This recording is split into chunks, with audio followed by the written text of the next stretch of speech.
दोस्तों, एक ही जिले के डीएम साहब और एसपी मैडम की शादी हो रही थी। शादी में सब कुछ ठीक ठाक चल रहा था और डीएम साहब ने वहां पर भिखारियों के खाने पीने का इंतजाम भी किया था, क्योंकि उनका मानना था कि हम इंसान हैं और हमें इंसानियत कभी भूलनी नहीं चाहिए। यानी कि डीएम साहब बड़े ही दयालु आदमी थे, तो इसी वजह से उन्होंने अपनी शादी में भिखारियों के लिए भी खाने पीने का इंतजाम कराया है। शादी में जब दुल्हा दुल्हन स्टेज पर बैठे हुए थे और सभी लोग उनको बधाइयां देने के लिए आ रहे थे, उसी समय एक भिखारी स्टेज पर चढ़ जाता है। वह डीएम साहब की तरफ घोर घोर कर देखने लगता है और हंसने लगता है। हंसते हंसते वह उनसे कहता है कि अगला नंबर तेरा है। ऐसा कहकर वह जोर जोर से हंसता है। इस बात को देखकर जो एसपी मैडम दुल्हन के लिबास में बैठी हुई थी, वह पुलिस वालों को आदेश देती है उस भिखारी को वहां से निकालने के लिए। लेकिन तभी जो डीएम साहब थे वह पुलिस को रोकते हैं और उस भिखारी से पूछते हैं कि भाई, तुम ऐसा क्यों कह रहे हो कि अगला नंबर तेरा है? क्योंकि डीएम साहब के दिमाग में चल रहा था कि यह व्यक्ति कौन है और यहां पर आकर मुझसे इस तरह से बातें क्यों कर रहा है, जबकि इसे पता है कि मैं यहां का डीएम हूं और मैं इसके साथ बहुत कुछ गलत कर सकता हूं। एसपी मैडम बार बार उसे वहां से भगाने का आदेश दे रही थी, लेकिन डीएम साहब के कहने पर वह पुलिस वाले रुक जाते हैं। दूसरा कारण यह भी था क्योंकि जब वह स्टेज पर चढ़ा था तो तब उस भिखारी को देखकर एसपी मैडम की हवाइयां उड़ गई थी।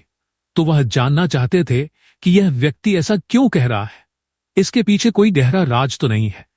इस बात को जानने के लिए डीएम साहब को उसको एक साइड में ले जाते हैं और उससे पूछने लगते हैं कि तुम्हें पता नहीं है कि मैं कौन हूं और मेरी पत्नी कौन है? हम लोग यहाँ के बड़े अधिकारी हैं। हम चाहे तो तुम्हें एक ही झटके में जेल की सलाखों के पीछे करवा सकते हैं। इसके बाद भिखारी कहता है, साहब, मुझे पता है कि आप बहुत बड़े अधिकारी हो, लेकिन जो मैं आपसे कह रहा हूं वह बात सही है, क्योंकि जिससे आप शादी करना चाहते हो उसको मैं अच्छी तरह से जानता हूं। अब इस बात को सुनकर डीएम साहब बड़े ही हैरान हो जाते हैं। वह सोच में पड़ जाते हैं और उससे कहने लगते हैं, तुम कैसे जानते हो इनको? तुम्हारा इनके साथ क्या कनेक्शन था? बाद भिखारी कहता है कि साहब, अगर आपको मेरी कहानी सुननी है तो उसके लिए थोड़ा सा टाइम लगेगा, और अगर आपके पास टाटाम हो तो मैं आपको बता सकता हूं। इसके बाद डीएम साहब उससे कुछ कह पाते उतनी ही देर में एसपी मैडम वहां आ जाती है और डीएम साहब से कहने लगती है कि चलो, यहां पर क्या कर रहे हो? हमारी शादी है और तुम इस तरह से इसके साथ क्या बातें कर रहे हो? तो डीएम साहब को और भी ज्यादा शक हो जाता है, क्योंकि एसपी मैडम बार बार उस भिखारी को वहां से भगाने की कोशिश कर रही थी। इसके बाद डीएम साहब कहते हैं कि तुम चलो, मैं आ रहा हूं, और वह भिखारी से उसकी कहानी सुनने लगते हैं। भिखारी कहता है कि आज से लगभग 7 साल पहले दिल्ली के कॉलेज में एक लड़का पढ़ा करता था जिसका नाम निखिल था। निखिल के पिता फर्नीचर के बहुत बड़े व्यापारी हैं। निखिल पढ़ाई लिखाई भी अच्छी तरह से किया करता था। उसी की क्लास में एक लड़की पढ़ा करती थी जिसका नाम हेमा था। हेमा और निखिल दोनों एक दूसरों को पसंद करने लगते हैं और दोनों एक दूसरे से शादी करने का फैसला कर लेते हैं। हेमा का घर परिवार भी काफी अच्छा खासा है। उसका भाई और पिता बड़े बड़े अधिकारी हैं। इसी वजह से वह भी पढ़ लिखकर एक बड़ा अधिकारी बनना चाहती है। हेमा जब अपने घर में बात करती है कि उसे शादी करनी है, वह एक निखिल नाम के लड़के से बहुत प्यार करती है, तो उसके घर वाले शादी के लिए खुशी खुशी राजी हो जाते हैं। इधर निखिल के घर वाले भी शादी करने के लिए मान गए थे। दोनों की शादी हो जाती है। दोनों अपना हंसी खुशी जीवन व्यतीत करने लगते हैं। निखिल अपने पिता के बिजनेस को संभाल लेता है। इधर हेमा आगे की पढ़ाई लिखाई करना चाहती है और पढ़ लिखकर अपने भाई और पिता की तरह एक बड़ा पदाधिकारी बनना चाहती है। इसी बात को सोचकर हेमा पढ़ाई करती रहती है और निखिल उसको पढ़ाई में सपोर्ट करता है। फलस्वरूप हेमा एक आईपीएस ऑफिसर बन जाती है। एक डिस्ट्रिक्ट में अपना चार्ज संभालने लगती है। इधर निखिल अपने बिजनेस में दिन रात मेहनत करता है, लेकिन तकदीर उसका साथ नहीं देती है। उसका बिजनेस डाउन होने लगता है। हेमा का भविष्य तरक्की पर आ जाता है और निखिल का भविष्य अंधकार में आ जाता है। हेमा को अफसर बने हुए 2 साल बीत गए थे। 2 साल के भीतर निखिल का पूरा बिजनेस ठप पड़ जाता है। निखिल अपने धंधे को घटता हुआ देखकर बहुत ज्यादा परेशान रहने लगता है। वह डिप्रेशन का शिकार हो जाता है। जहां पर निखिल का बिजनेस था वहां पर उसे कुछ भी अच्छा नहीं लग रहा था। वह सभी लोगों की तरफ अजीब निगाहों से देखने लगता है। इसके बाद निखिल के घर वाले उसे समझाते हैं कि बेटा, तेरी पत्नी एक बड़ी अधिकारी है और उसको आवास भी मिला होगा, तो तू ऐसा कर, कुछ दिन उसके पास चला जा, तेरा भी मन बहल जाएगा, कोई दिक्कत भी नहीं होगी। इसके बाद निखिल अपने घर वालों की बात मानता है और अपनी पत्नी हेमा के पास पहुंच जाता है, जहां पर उसकी पोस्टिंग थी। उन्हें सरकारी आवास मिला हुआ था। हेमा उसका अच्छे से ख्याल रखने लगती है, कहती है कि कोई बात नहीं, तुम अच्छे से मेरे साथ रहो, कोई टेंशन मत लो, सब कुछ अच्छी तरह से चल रहा था। हेमा अपने पत्री की बहुत देखभाल किया करती है, साथ साथ अपने कार्यभार को भी बहुत अच्छे से संभाल रही थी। तभी उस डिस्ट्रिक्ट में एक नए डीएम साहब की पोस्टिंग होती है। उनके स्वागत के लिए एसपी मैडम गुलदस्ता लेकर उनके ऑफिस पहुंचती है। जैसे ही वह डीएम साहब को देखती है तो पहली नजर में उनको अपना दिल दे बैठती है। हेमा के दिमाग में डीएम करने लगती है। वह सोचती है कि किसी तरह से इनसे मेरी शादी हो जाए। हेमा बार बार मौका ढूंढा करती डीएम साहब से मिलने का और घंटों तक उनसे बातें करने लगती है। यह बात डीएम साहब को भी महसूस हो जाती है और उसके बाद डीएम साहब एक बार उनसे पूछ ही लेते हैं। डीएम साहब जैसे ही हेमा से पूछते हैं तो हेमा अपने मन की बात बता देती है और डीएम साहब से अपने प्यार का इजहार कर देती है। अब यह बात जैसे ही डीएम सौरभ सुनते हैं तो उन्हें यह बहुत अजीब सा लगता है, लेकिन फिर भी वह सोचते हैं कि कोई बात नहीं हो सकता है, पहली ही नजर में इन्हें मुझसे प्यार हो गया हो। डीएम साहब बड़े ही सुलझे हुए इंसान थे और बहुत ही ज्यादा दयावान भी थे।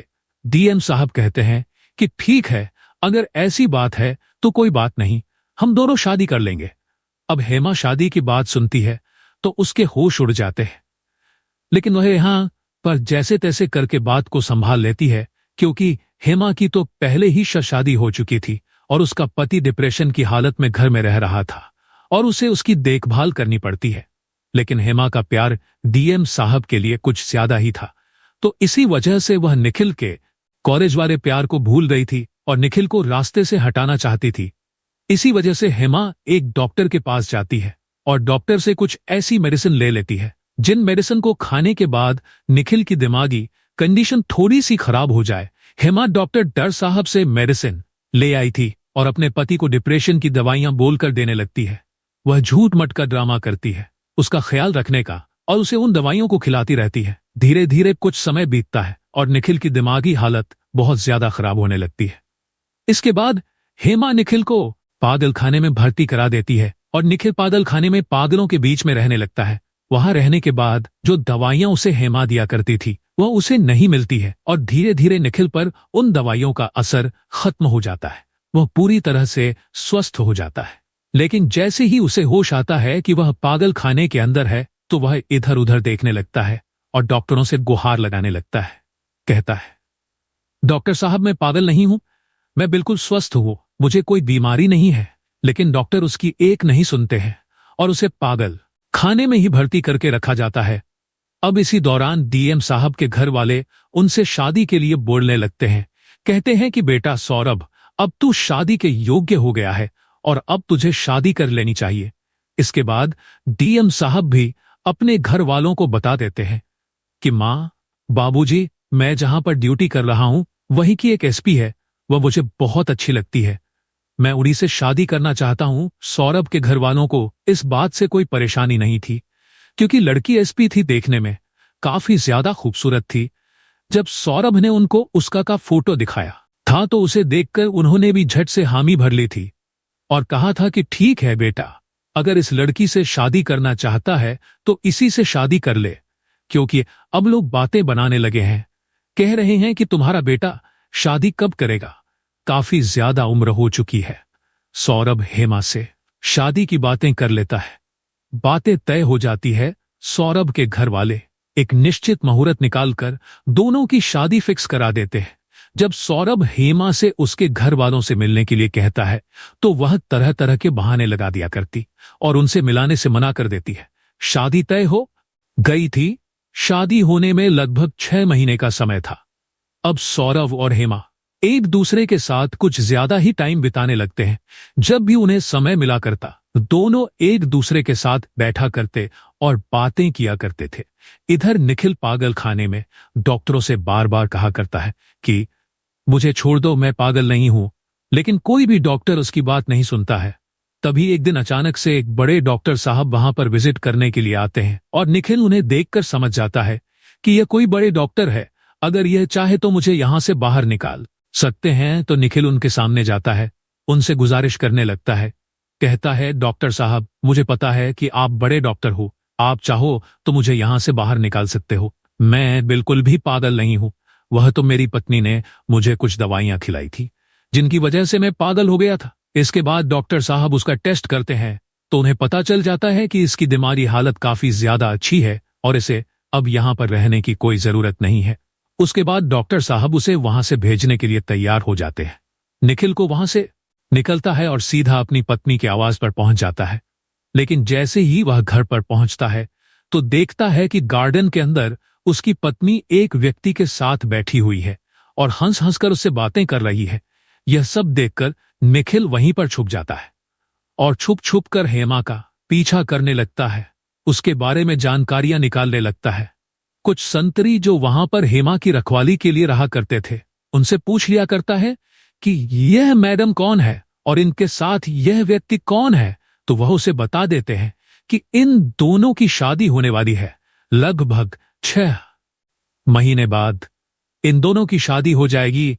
निखिल एक बार तो सोचता है कि क्यों नाना जाकर इससे सब कुछ साफ साफ बोल दूं कि तूने मेरे साथ अच्छा नहीं किया है, लेकिन उसे पता था कि इसकी शादी डीएम से होने वाली है और यह भी यहां की एसपी है। अगर यह चाहे तो मेरे साथ कुछ भी कर सकती है। इसी डर के कारण निखिल उससे कुछ भी नहीं कह पाता और वहां से इधर उधर भटकने लगता है।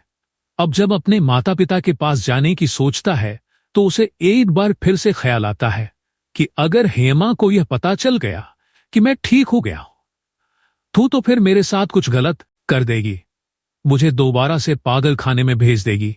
इसी वजह से निखिल ना तो अपने घर जाता है और ना ही हेमा से कुछ कह पाता है। वो उसी शहर में रहकर वहीं पर भीख मांगकर अपना गुजारा करने लगता है। धीरे धीरे 6 महीने बीत जाते हैं और 6 महीने बाद अचानक से एक शादी का इनविटेशन सभी भिखारियों में भी बांटा जाता है, जो कि शादी थी डीएम साहब और एसपी मैडम की, यानी कि उसकी पत्नी हेमा की शादी अब डीएम साहब से होने वाली थी और उसका इनविटेशन निखिल को भी मिला था, जो अब भिखारी बन चुका था। तो निखिल उस शादी में जाने का फैसला कर लेता है और शादी के दिन उस शादी में पहुंच जाता है। वहां जाकर भिखारियों के लिए खाने के लिए अलग से प्रबंध था। उन भिखारियों को भरपेट खाना खिलाया जा रहा था। स्टेज सजा हुआ था, स्टेज के ऊपर हेमा बैठी हुई थी, साथ में डीएम साहब भी बैठे हुए थे। निखिल वहां जाता है और डीएम साहब की तरफ देखकर हंसते हुए कहने लगता है कि अगला नंबर 13 होगा, और ऐसा कहकर दोबारा से हंसने लगता है। इतना कहकर निखिल डीएम साहब से कहता है कि इससे आगे की कहानी तो आपको पता ही है सर, क्योंकि वह लड़का मैं हूं जिसका नाम निखिल है और वह कलेक्टर साहब हेमा मेरी पत्नी थी, उससे मेरी शादी हो चुकी थी, लेकिन उसने मुझे रास्ते से हटाया और आपसे शादी करने के लिए आपको अब तक नहीं बताया होगा कि उसकी पहले भी मुझसे शादी हो चुकी है। डीएम साहब उसकी बात बात को सुनते हैं तो उन्हें वह सारी बातें याद आती है कि हेमा कैसे बार बार उसे यहां से भगाने की कोशिश कर रही थी। वह नहीं चाहती थी कि मेरी बात इससे हो जाए। इसके बाद डीएम साहब को पूरी तरह से निखिल पर विश्वास हो जाता है, लेकिन फिर भी वह उससे पूछने लगते हैं कि यह बताओ, अगर तुम पागल खाने में थे तो तुम्हारे पीछे जो इस घर के अंदर हुआ था वह बातें तुम्हें कैसे पता है? तो वह कहता है कि साहब, जब मैं वहां से छूटा था तो उसके बाद मैंने पूरी तरह से तहकीकात की थी, तो सारी की सारी बात मेरे सामने आ गई थी, क्योंकि पास पड़ोस के लोग इस बारे में बातें बना रहे थे कि इसने अपने पति को पागल घोषित कर दिया और दूसरे व्यक्ति से शादी कर रही है। इसके बाद डीएम साहब इस बात को डबल चेक करना चाहते हैं और वह हेमा को वहीं पर अपने पास बुला लेते हैं। वह हेमा से कहने लगते हैं, हेमा, क्या तुम इसे जानती हो? तो हेमा थोड़ी सी चुप होती है, लेकिन उसके बाद कह देती है कि नहीं, मैं इसको नहीं जानती। तो निखिल कहता है कि क्यों झूठ बोल रही हो, मैं तुम्हारा पति हूं जिससे तुमने शादी की थी और कॉलेज में हम एक दूसरे के साथ पढ़ा करते थे। लेकिन हेमा साफ साफ मना कर देती है कि नहीं, मेरा इससे कोई भी रिलेशन नहीं है, मेरा इससे कोई ताल्लुक नहीं है, मैं इसे कैसे भी नहीं जानती हूं। तभी निखिल अपनी जेब से अपने पर्स को निकालता है, जिस पर्स के अंदर आज तक भी उसने अपना और हेमा का फोटो रख रखा था, लेकिन वह फोटो बीच में से फटा हुआ है। निखिल उस पर्स से फोटो को निकालता है और डीएम साहब के सामने रख देता है। डीएम साहब उस फोटो को देखने के बाद इस बात को दोबारा से चेक कर चुके थे।